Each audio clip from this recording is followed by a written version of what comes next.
নিৰ্বাচনৰ বাবে কটকটীয়া নিৰাপত্তা বেষ্টনী গঢ়ি তুলিছে কলিয়াবৰ সমজিলা প্ৰশাসনে। উপস্থিত হৈ তদাৰক কৰিছে নগাঁও জিলা আৰক্ষী অধীক্ষকে। কলিয়াবৰ সমজিলাৰ 223টা ভোট কেন্দ্ৰৰ ভিতৰত 6টা ভোট কেন্দ্ৰ মহিলাৰ দ্বাৰা পৰিচালিত হ'ব। কলিয়াবৰ সমজিলাৰ পঞ্চায়ত নিৰ্বাচনত 632 গৰাকী আৰক্ষী, 22 গৰাকী সেক্টৰ বিষয়া আৰু 7 গৰাকী জোনেল বিষয়াৰ লগতে প্ৰায় 1000 গৰাকী ভোট গ্ৰহণকাৰী বিষয়া নিয়োজিত হৈছে। কলিয়াবৰত মুঠ ভোটাৰৰ সংখ্যা 1,88,659 গৰাকী। কলিয়াবৰত মুঠ ভোট কেন্দ্ৰৰ সংখ্যা 251টা। ভোট গ্ৰহণ অনুষ্ঠিত হ'ব লগা ভোট কেন্দ্ৰৰ সংখ্যা 223টা। মুঠ প্ৰাৰ্থীৰ সংখ্যা 545 গৰাকী। বিনা প্ৰতিদ্বন্দ্বিতাৰে নিৰ্বাচিত প্ৰাৰ্থীৰ সংখ্যা 53 গৰাকী। জিলা পৰিষদৰ সদস্য 2, আঞ্চলিক পঞ্চায়তৰ সদস্য 9 আৰু ৱাৰ্ড সদস্য 42 গৰাকী বিনা প্ৰতিদ্বন্দ্বিতাৰে নিৰ্বাচিত।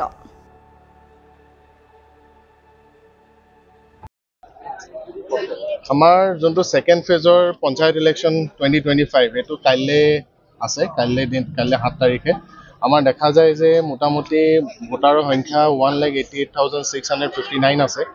তাতে ফিমেল ভোটাৰ বেছি আছে, মেল ভোটাৰ কম আছে। লগতে আমাৰ যোনখিনি প্ৰস্তুতি কৰিব লাগে, যিখিনি পোল পাৰ্টি আগতে যাব লাগে এইখিনি P-1তে আছে এদিন আগত।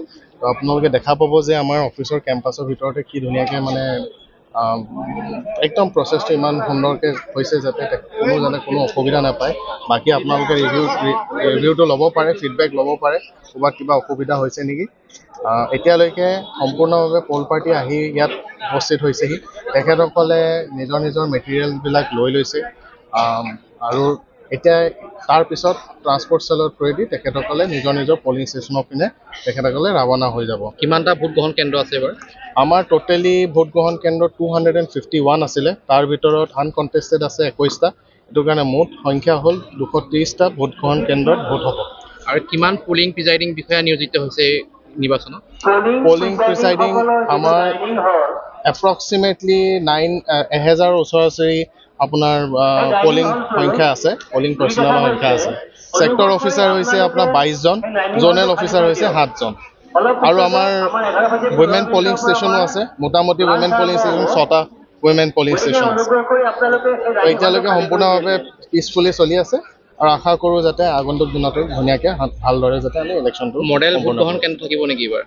বৰ্তমান আমি ভোট গ্ৰহণ কেন্দ্ৰ মডেল বুলি তেনেকৈ দিয়া নাই, কিন্তু চব যিমানখিনি এচিয়ৰ্ড মিনিমাম ফেচিলিটি থাকিব লাগে সকলো পলিং ষ্টেচনতে ব্যৱস্থা কৰা গৈছে। আৰু মহিলাৰ দ্বাৰা পৰিচালিত 6টা থাকিব মহিলাৰ দ্বাৰা পৰিচালিত ভোট গ্ৰহণ কেন্দ্ৰ। আৰক্ষী প্ৰশাসনৰ লোক সষ্টম হৈ আছে, একদম সষ্টম হৈ আছে।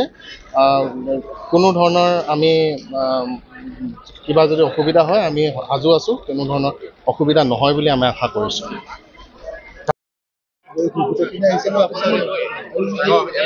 কাইলৈ দ্বিতীয় পৰ্যায়ৰ পঞ্চায়ত নিৰ্বাচন আৰু তাৰ কাৰণে যাৱতীয় প্ৰস্তুতি সম্পন্ন হোৱা দেখা পোৱা গৈছে। আৰক্ষী প্ৰশাসন কেনেধৰণে সক্ষম হৈ আছে, কিমান আৰক্ষী নিযুক্ত হৈছে ইয়াত? আমাৰ কলিয়াবৰ সমজিলাত প্ৰায় 251টা পুলিং ষ্টেচন আছে আৰু সেই অনুসৰি আমাৰ আৰক্ষী গোটেইকেইটা পুলিং চেণ্টাৰতে মুতয়ন কৰা আছে। তাৰ উপৰি আমাৰ QRT টিম আছে আৰু যিকোনো ধৰণৰ আমি আশা কৰোঁ নিৰ্বাচন অতি শান্তিপূৰ্ণভাৱে পাৰ হ'ব। অলৰেডি যাৱতীয় যিখিনি কৰিব লগা আছে, নাকা ডমিনেশ্যন, এৰিয়া ডমিনেশ্যন নাকা এইবিলাক কৰা হৈছে আৰু অহাকালি ইলেকশ্যন ভালদৰে হৈ যাব।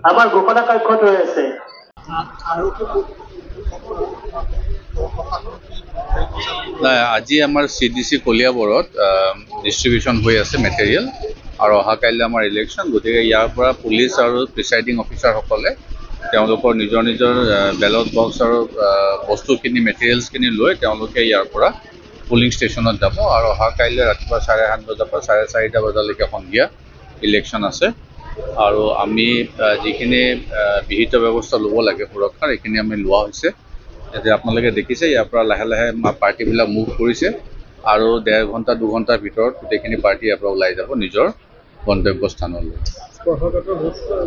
হয়, আমি কিছু স্পৰ্শকাতৰ কৰিছোঁ আৰু সেইখিনিতে আমাৰ পেট্ৰলিঙৰ ব্যৱস্থা থাকিব আৰু প্লাছ QRT টিম থাকিব, কুইক ৰেছপন্স টিম থাকিব আৰু কলিয়াবৰৰ কিছু জেগাত গোটেইখিনি জেগা নহয় কিছু মানে এৰিয়াত আমি অলপ স্পৰ্শকাত বুলি আমাৰ বিবেচনাত আৰু ডিচি অফিচৰ পৰা CDC অফিচৰ পৰা যিখিনি ৰেকৰ্ড পাইছোঁ সেইমতে আমি বিবেচনা কৰি তাতে আমি পেট্ৰলিঙৰ জৰিয়তে আৰু আমাৰ অফিচাৰৰ প্ৰেজেন্সৰ জৰিয়তে আমি ডমিনেট কৰিম।